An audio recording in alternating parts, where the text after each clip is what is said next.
నమస్తే ఓరగలు 9 నేషన్ టీవీకి స్వాగతం. కాళేశ్వరంలో అవినీతిలో కాంగ్రెస్ పాత్ర కూడా ఉందని విమర్శించారు ప్రధాని నరేంద్ర మోడీ. కాళేశ్వరం ప్రాజెక్టుతో బీఆర్ఎస్ వేల కోట్ల రూపాయలు దోచుకుందని అన్నారు. 2 రోజుల తెలంగాణ పర్యటనలో భాగంగా ప్రధాని మంగళవారం సంగారెడ్డి జిల్లాలో పర్యటిస్తున్నారు. ఈ సందర్భంగా పటేల్గూడలోని ఎస్ఆర్ ఇన్ఫినిటీలో ఏర్పాటు చేసిన బహిరంగ సభలో పాల్గొని పలు అభివృద్ధి కార్యక్రమాలకు మోడీ శంకుస్థాపన చేశారు. అనంతరం పటాన్చెరులో ఏర్పాటు చేసిన విజయ్ సంకల్ప సభలో పాల్గొని ఆయన ప్రసంగించారు. కాళేశ్వరం ప్రాజెక్టులో అవినీతి జరిగిందని తెలిసిన కాంగ్రెస్ సర్కార్ మౌనంగా ఉందని మండిపడ్డారు. కాంగ్రెస్ బీఆర్ఎస్ల మధ్య అవినీతి బంధం ఉందని, 2 పార్టీల బంధం గురించి ప్రపంచమంతా తెలుసని అన్నారు. కాంగ్రెస్ బీఆర్ఎస్లు ఒకే నాణానికి 2 ముఖాలు అని అన్నారు. బీఆర్ఎస్ అవినీతి చూసి విసుగు చెంది కాంగ్రెస్ కు అధికారం ఇచ్చారని అన్నారు. కాంగ్రెస్ అయినా బీఆర్ఎస్ అయినా 2 ఒకటే అని అన్నారు మోడీ. కుటుంబ సభ్యులందరికీ నమస్కారాలు. आज मैं लगातार दूसरे दिन तेलंगाना में हूं. जितना उत्साह मैं तेलंगाना के लोगों में बीजेपी के लिए देख रहा हूं, उतना ही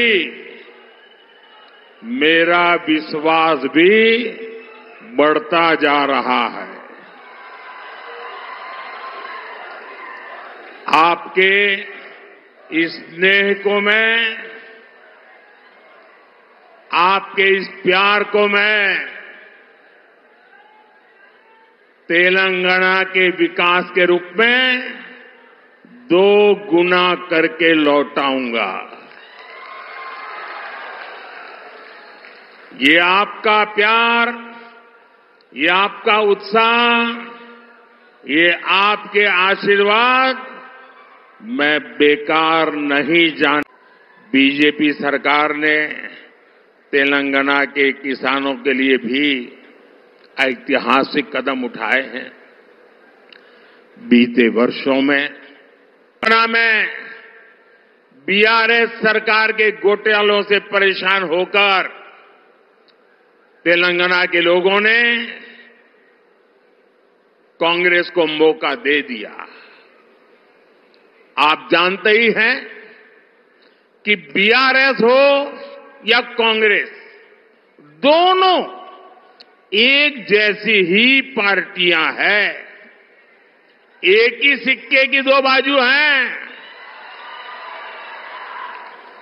बीआरएस कांग्रेस में गठबंधन है कि नहीं है वो तो तेलंगाना वाले बताएंगे, लेकिन दुनिया को ये पता है कि बीआरएस और कांग्रेस के बीच घोटाला बंधन बहुत मजबूत है. घोटाला बंधन है उनका. गठबंधन करके किसानों से करोड़ों रुपये लूटे कि नहीं लूटे? लूटे कि नहीं लूटे? लेकिन अब कांग्रेस क्या कर रही है भाई? चुप बैठी है. ये लोग बीआरएस के घोटालों की जांच तक नहीं करा रहे हैं, ऊपर से फाइलें खोज करके दबा रहे हैं, क्योंकि इन्हें लगता है कि इनके भी कई लोग बीआरएस के साथ घोटाले में शामिल है.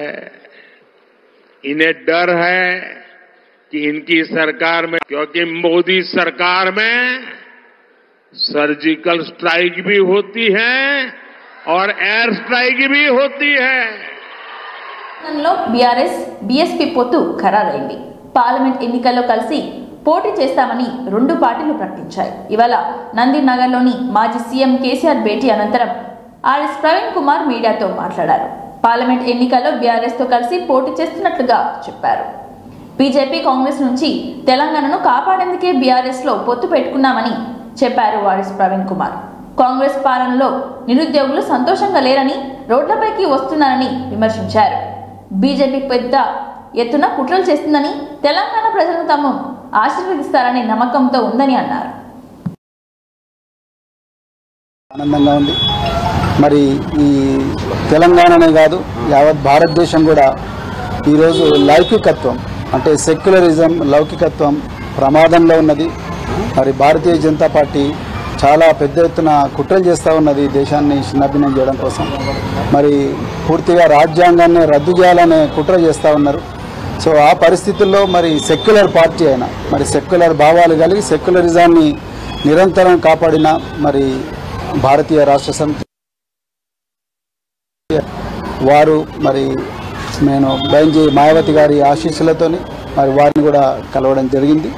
సో ఈ తెలంగాణలో ఈ రాజ్యాంగానికి ప్రమాదం ఏదైతుందో లౌకికత్వానికి ఏదైతే ప్రమాదం ఉందో ఈ బీజేపీ నుంచి తర్వాత మరి ఈ మధ్యనే కాంగ్రెస్ కూడా మరి బీజేపీ లాగానే మారుతూ ఉన్నది. ఈ రెండు పార్టీల నుంచి ముప్పు నుండి మరి తెలంగాణను కాపాడడం కోసం మరి మేము అంటే బహుజన్ సమాజ్ పార్టీ మరి భారతీయ రాష్ట్ర సమితితో కలిపి మరి పార్లమెంట్ ఎలక్షన్లలో కలిసి పనిచేయాలని ఇప్పుడే మరి పెద్దలు గౌరవనీయులు కేసీఆర్ గారి దగ్గర మరి మాట్లాడడం జరిగింది.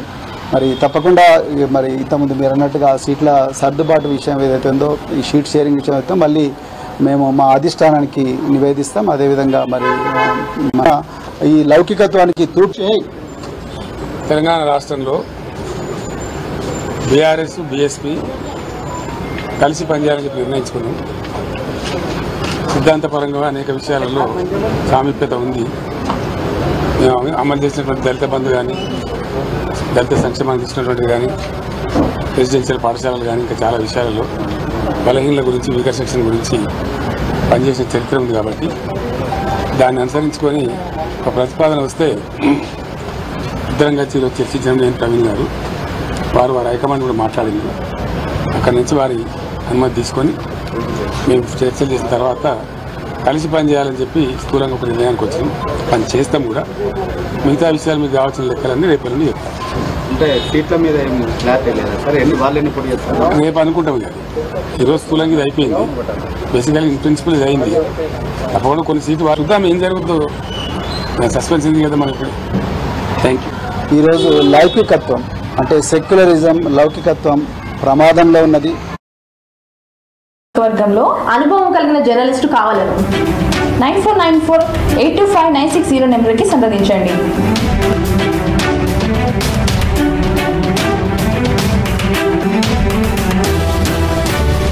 అనుభవం కలిగిన జర్నలిస్టు కావాలను 9494825960 నెంబర్కి సంప్రదించండి.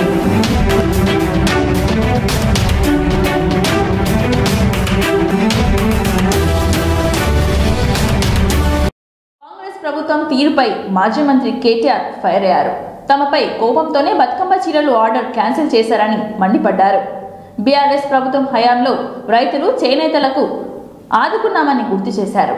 రాజన్న సిరిసిల్ల జిల్లా ముస్తాబాద్ మండల కార్యకర్తల సమావేశంలో ఆయన మాట్లాడారు. హస్తం పార్టీ అధికారంలోకి వచ్చాక నేతన్నర్లకు రోడ్డున పడ్డారని, రాష్ట్రంలో అధికారంలోకి వచ్చాక సీఎం రేవంత్ రెడ్డి ఇచ్చిన మాట తప్పిందని అన్నారు. రైతులకు నీళ్లు ఇవ్వకుండా కేసీఆర్ పై బురద చల్లుతున్నారని, రేవంత్ రెడ్డితో పాటు ఇక్కడున్న కేకే మహేందర్ రెడ్డి దాకా అందరూ సన్నాసులేని చేతకాని వెదవలేని ఆయన విమర్శించారు. కరీంనగర్ ఎంపీ బండి సంజయ్ ఓ సన్యాసి, కేవలం మతం పేరుతో ఓటు అడగడం తప్ప ఆయనకేం తెలియదు. సంజయ్ ఎటువంటి అభివృద్ధి చేశారో చర్చకు రావాలని కేటీఆర్ సవాల్ విసిరారు. బీఆర్ఎస్ పార్టీ అధ్యక్షులు గౌరవనీయులైన తోట ఆగన్న గారు, ఇంకో మాట కూడా నేను చెప్తా ఉన్నా. నిజంగా ప్రజలకు కూడా మన సారు కేసీఆర్ గారి విలువ తెలిసి రావాలంటే ఇది జరగవలసిన అవసరం కూడా ఉండే. ఎందుకంటే చీకటి ఉంటేనే వెలుగు విలువ తెలుస్తుంది. ఇట్లాంటి వాళ్ళ సన్నాసుల పాలన ఉంటేనే ఒక సమర్థుడి పాలన యొక్క విలువ కూడా ప్రజలకు తెలుస్తుంది అనే మాట కూడా నేను మీకు విజ్ఞప్తి చేస్తా ఉన్నా. నిన్నగాక మొన్న నేను మన సిఈ గారు ఉంటారు, మన కాళేశ్వరం ప్రాజెక్టు సిఈ గారు, ఆయనతో మాట్లాడితే ఆయన అన్నాడు ఒక మాట, మరి సార్ మా దగ్గర నీళ్లు వస్తలేవు, మరి ముఖ్యమంత్రి ప్రభుత్వం ఏమో మా మీద కోపం రైతుల మీద చూపెడుతున్నది.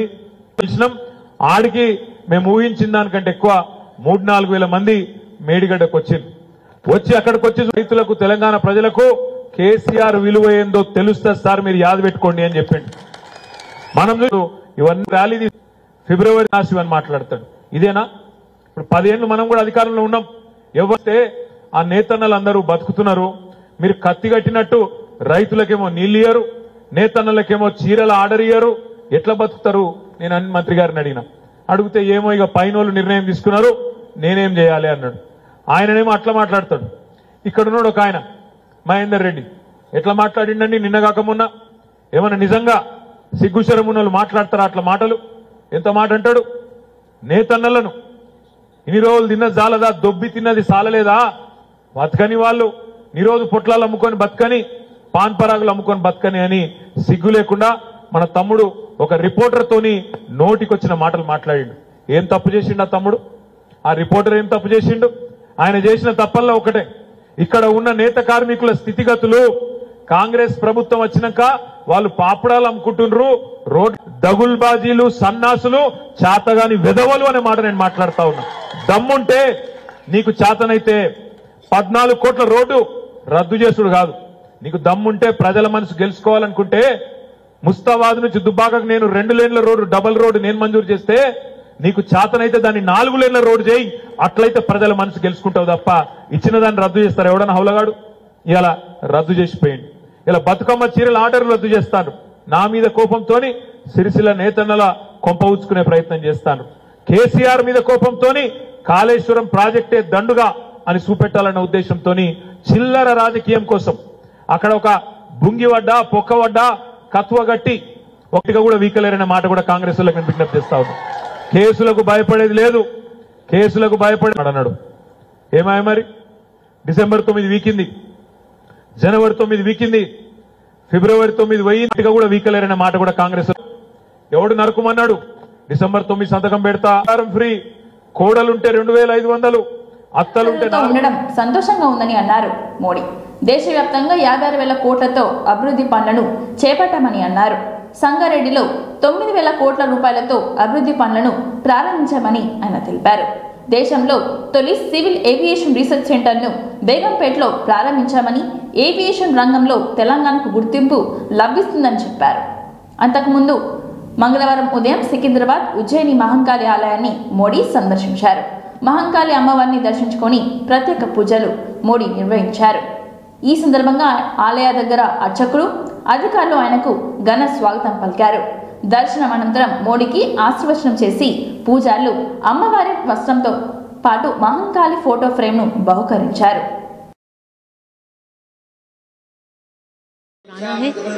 और यहाँ हर रोज बड़ी संख्या में श्रद्धालु पूजा अर्चन करने आते हैं। आज प्रधानमंत्री नरेंद्र मोदी श्री उज्जैनी महाकाली मंदिर पहुंचे हैं। तेलंगाना के सिकंदराबाद क्षेत्र में स्थित है ये मंदिर, जहां उन्होंने पूजा अर्चना की है। इस मंदिर में 2 बड़े त्योहार मनाए जाते हैं, आषाढ़ जठारा और बोनालू। आपको बताएं आषाढ़ जठारा के बारे में, जो आमतौर पर रविवार और सोमवार को पड़ता है और यहाँ कई भक्त मंदिर में प्रार्थना करने के लिए इकट्ठे होते हैं। यहाँ सिकंदराबाद तेलंगाना में संतों ने प्रधानमंत्री नरेंद्र मोदी को एक फोटो भी भेंट की है।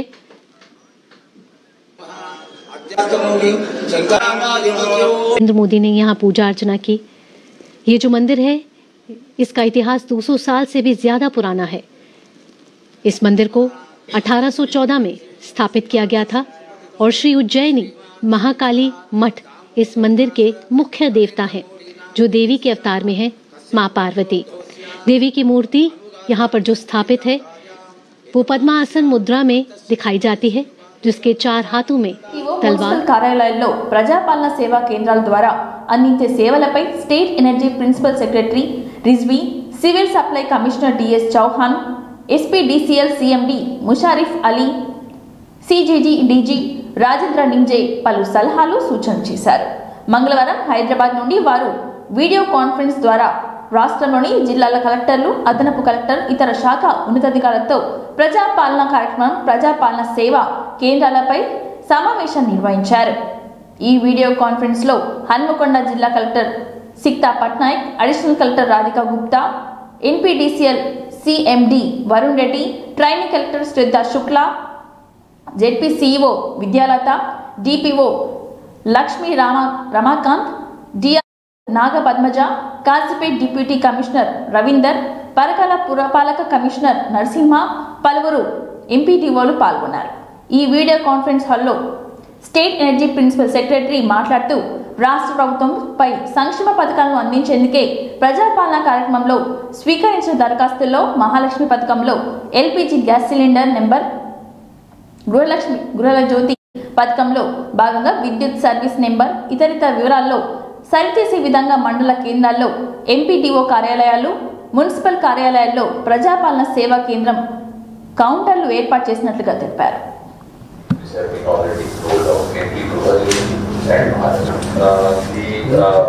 Beneficiaries in respect of whom a complete match of the ration card and Aadhaar number was established, they were receiving their zero bills as per their eligibility. However, the significant number is original set of beneficiaries that submit their actual ration card number, it will be typed. If the ration card number is matching correct with other details like the Aadhaar number or like mobile number, electricity connection, we permitted to give his Aadhaar number. They will type the Aadhaar number and they will be able to search with their Aadhaar number because that Aadhaar number is part of how the application goes. It's a part of the for the instructions given, we will give the instructions to the field staff also. अभी map I only ఒక సగం మంది మాత్రమే ఇచ్చారు. 1 crore 6 lakh application 50 lakh what మాత్రమే matching ఇచ్చారు. మిగతా వాళ్ళందరూ కూడా మ్యాచింగ్ కరెక్ట్ డేటా ఇవ్వలేదు. అయితే రేషన్ కార్డ్స్ లేదా మన వాళ్ళు డేటా టైప్ చేసేటప్పుడు తప్పు కొట్టారు, ఏదో విధంగా సమ్ మిస్టేక్ అనేది అయింది. అండ్ మిగతా వాళ్ళు ఏమైంది అంటే యూఎస్సీ నెంబర్ అంటే యూనిక్ సర్వీస్ నెంబర్ అని ఉంటుంది. ప్రతి ఎలక్ట్రిసిటీ బిల్లు మీద కూడా యూఎస్సీ నెంబర్ ఉంటుంది, ఎస్సీ నెంబర్ అని ఉంటుంది. ఎస్సీ అంటే సర్వీస్ నెంబర్. ఇంకా లేదు అంటే నువ్వు కొత్త అప్లికేషన్ పెట్టుకొని మన దగ్గర కేంద్రంలో ఉన్న హార్డ్ కాపీ ఆఫ్ అప్లికేషన్ ఇచ్చి అది మన ఎంపీడీ ఆఫీస్లో మనం పెట్టుకుంటాము. సో ఆఫ్టర్ మీరు రేషన్ కార్డు సర్చ్ కొట్టారు వచ్చింది అనుకోండి, already ration card not match ఉంటే గ్రీన్ కలర్ వస్తుంది, దాన్ని క్లిక్ చేస్తే ఎడిట్ చేసుకోండి. ఎడిట్ చేసేటప్పుడు కంపల్సరీ మొబైల్ ఓటీపీ అడుగుతుంది. గద్వాల జిల్లా కేంద్రంలోని ఎమ్మెల్యే క్యాంపు కార్యాలయంలో మల్దకల్ మండలం పరిధిలోని బీఆర్ఎస్ ఎంపీటీసీలు రాజు, మల్దకల్ జయమ్మ, నరసింహులు, సరోజమ్మ, మహేష్లను ఎమ్మెల్యే సతీమణి బండ్ల జ్యోతి బీఆర్ఎస్ పార్టీ కండువ కప్పి తిరిగి పార్టీలోకి ఆహ్వానించారు. బీఆర్ఎస్ పార్టీ ఎంపీటీసీలను కాంగ్రెస్ పార్టీ నాయకులు మాట్లాడదామని చెప్పి బలవంతంగా కాంగ్రెస్ పార్టీ కండువలు వేసి చేర్చుకోవడం సరైంది కాదని అన్నారు. కాంగ్రెస్ పార్టీ నాయకులకు మతి భ్రమించి ప్రజాక్షేత్రంలో గెలవలేకనే మా పార్టీ ప్రజాప్రతినిధులను భయాందోళనకు గురిచేసి మాయమాటలు చెప్పి బలవంతంగా కండువ కప్పి ఏదో పెద్ద విషయమైనట్లు గద్వాల్లో కాంగ్రెస్ పార్టీ బలోపేతం చెందుతున్నట్లుగా అన్నారు.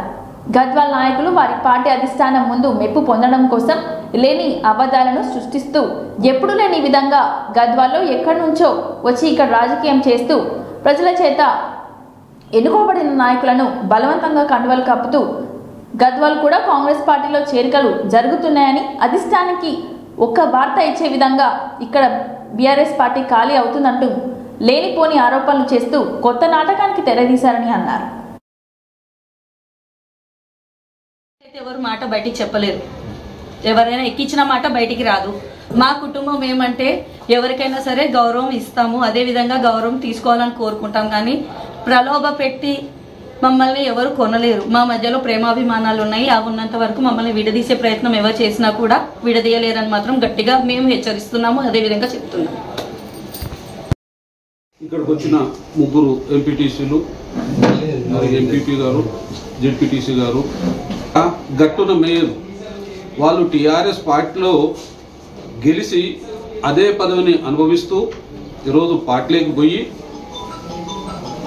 ప్రజలు విశ్వసించలేదు అనే విషయాన్ని ఫస్ట్ కాంగ్రెస్ నాయకులు గుర్తుంచుకోవాలి.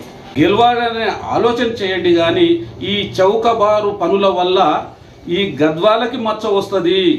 ఈ గద్వాల మచ్చ వస్తే గద్వాల ప్రజలు అంటే గద్వాల జిల్లాకి కానీ గద్వాల తాలూకాకు కానీ మచ్చ వచ్చే పనులు చేస్తే గద్వాల ప్రజలు క్షమించరని మీరు, ఎందుకంటే ఎక్కడి నుంచో బక్కనికి వచ్చినారు కాబట్టి మీరు ఆ పనులు మానుకోవాలని ఈ సందర్భంగా తెలియజేస్తూ ఇక అడ్డు పెట్టి ఈ పేపర్ తీసి ఇట్లా పెట్టన్నట్టు గద్వాలని అల్లంపూర్కి, అల్లంపూర్లని గద్వాలకి అది ఊక సింపుల్గా ట్రాన్స్ఫర్ చేసేసారు. ఇది డెమోక్రసీలో మీ ప్రతాపం చూపడం అనేది ఈ యొక్క 55 మంది పంచాయత్ సెక్రటరీలని కంప్లీట్ ఊక ఈ పేపర్ తీసి అక్కడ, ఆ పేపర్ తీసి ఇక్కడ వేసినట్టు చేయడము ఎంపీటీసీ, ఒక తాటికుంట ఎంపీటీసీ, ఒక మధ్యకాలం ఎగ్గుకట్టర్ ఎంపీటీసీలు ముగ్గురిని వాళ్ళు ఏదో అబద్ధాలు చెప్పి తీసుకుపోవడం జరిగింది. అక్కడికి వాళ్ళు ఏదో డిన్నర్ చేసుకుందాం రండి అని చెప్పి తీసుకుపోయి ఏదో ఎక్కడ ఎర్రవల్లి చౌరస్తా దగ్గర డిన్నర్ పెట్టినాం రండి అని తీసుకుపోయి అక్కడ పోయిన తర్వాత అక్కడ నుండి కారు ఆపినట్టు హైదరాబాద్ తీసుకుపోవడం జరిగింది.